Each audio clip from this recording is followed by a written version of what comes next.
Olá, turma. Eu sou a professora Ana Lídia e a aula de hoje vai ser sobre potência mecânica. Pois é, nós já falamos sobre energia, já passamos até desse assunto de energia, né? Mas volto a dizer, né? É muito importante falar sobre potência, porque vai chegar no segundo ano, a gente também vai falar sobre potência. E vai utilizar muitos conceitos que a gente está aprendendo aqui agora sobre potência na mecânica. Vamos aproveitar essa aula lá no segundo ano, quando a gente estiver no segundo ano, para falar sobre potência elétrica. É muito parecidinha com o que a gente vai aprender aqui hoje, ok? Bom, vou compartilhar com vocês a nossa aula de hoje. É uma aula super rápida, tranquila. Fica comigo aqui até o finalzinho e você vai ver aqui mamão com açúcar. Você lembra bem da nossa aula Se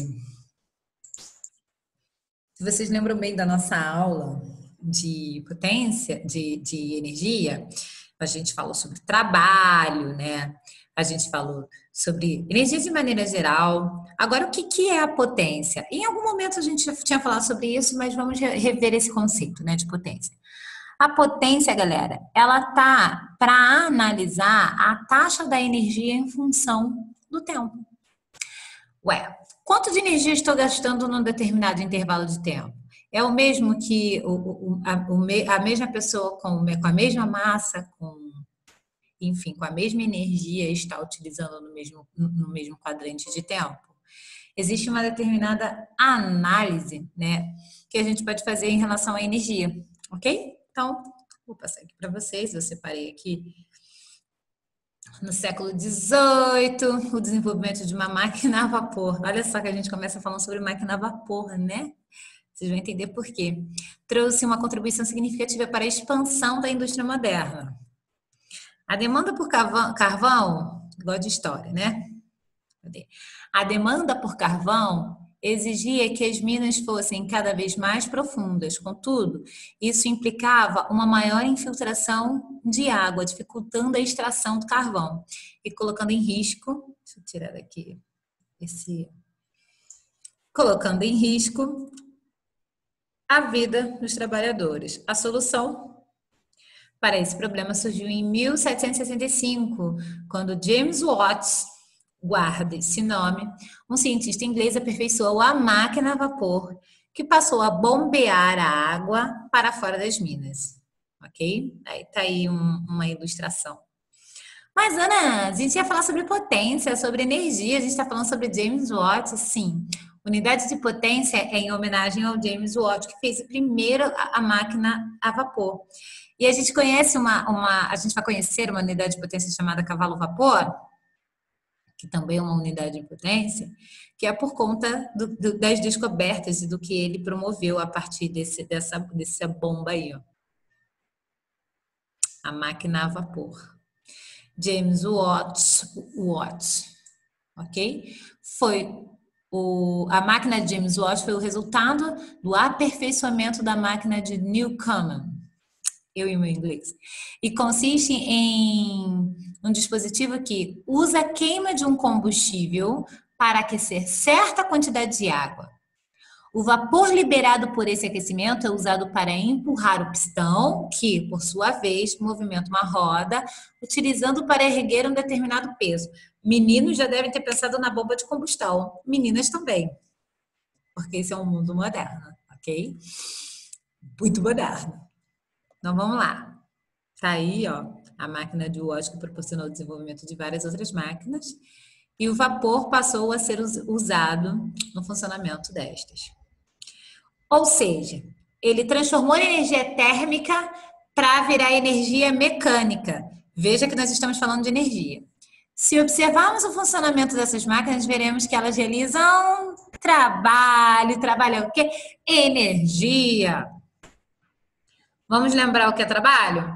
O trabalho de uma força é definido como uma grandeza escalar que corresponde a um produto escalar de força pelo deslocamento. Desde que a força constante, o deslocamento tenha a mesma direção e sentido, ok? Então, o trabalho é força, é a proporção entre a força e o deslocamento que essa força oferece, ok? Eu coloquei uma animaçãozinha Ó. Tem algo realizando força nesse bloco. Essa força foi deslocada, então foi realizado trabalho.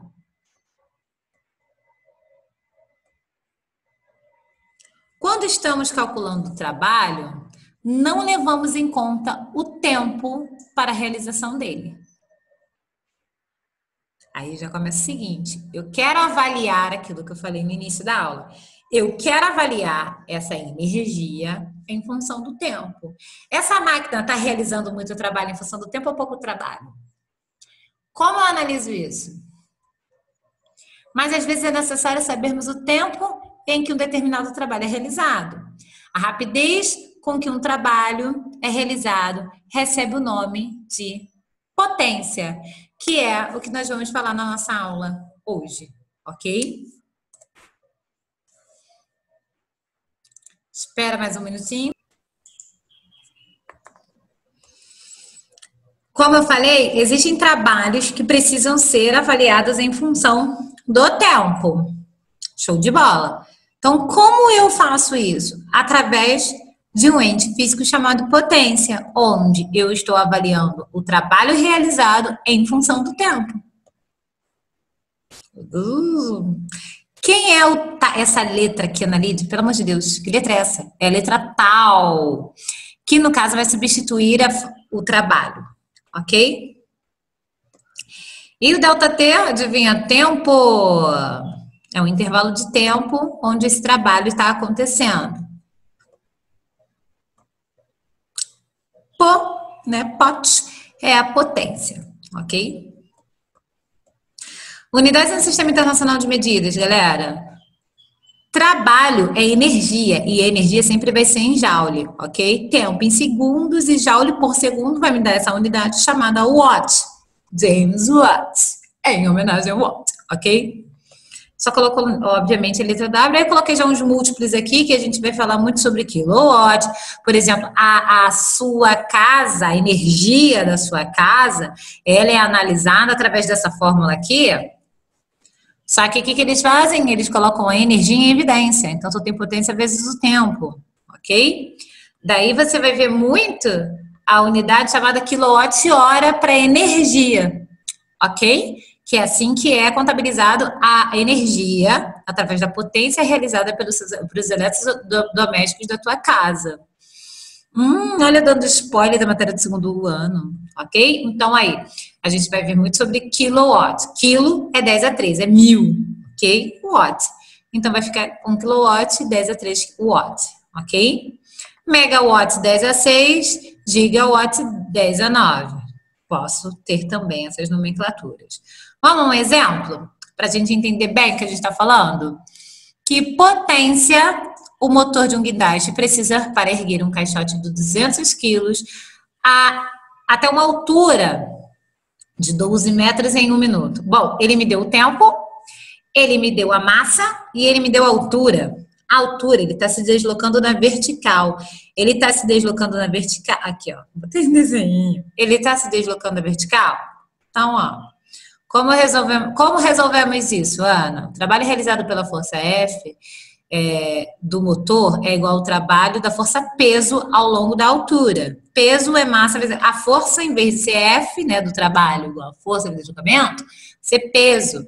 Peso vai ser igual a massa vezes a gravidade. Olha lá a fórmula. Em vez de ser força vezes deslocamento, vai ser força vezes altura. Como a gente está falando da força peso... Massa vezes a gravidade vezes a altura. Massa ele me deu 200, correto? Gravidade é sempre 10, ainda mais quando ele não dá. Então, eu descobri o trabalho. Massa, gravidade e a altura, que ele tinha me dado na questão. O trabalho é de 24 mil joules, ou 24 quilojoules, tá? 10 a 3 aí, ó. Agora, vamos calcular a potência. Ele quer num tempo de 1 minuto. 1 minuto tem quantos segundos? 60, muito bem. Então, ó. 224 mil dividido por 60 segundos, porque 1 minuto é igual a 60 segundos. 400 watts. Ok, galera? Super tranquilo, né? Uma curiosidade para vocês. O nosso músculo realiza trabalho quando se contraem ou se distendem. Em média, a potência muscular é de ordem de 373 watts por cada quilo de massa muscular. Vale lembrar que essa potência varia de pessoa para pessoa. É por cada quilo, né? E que a gente continua na próxima aula.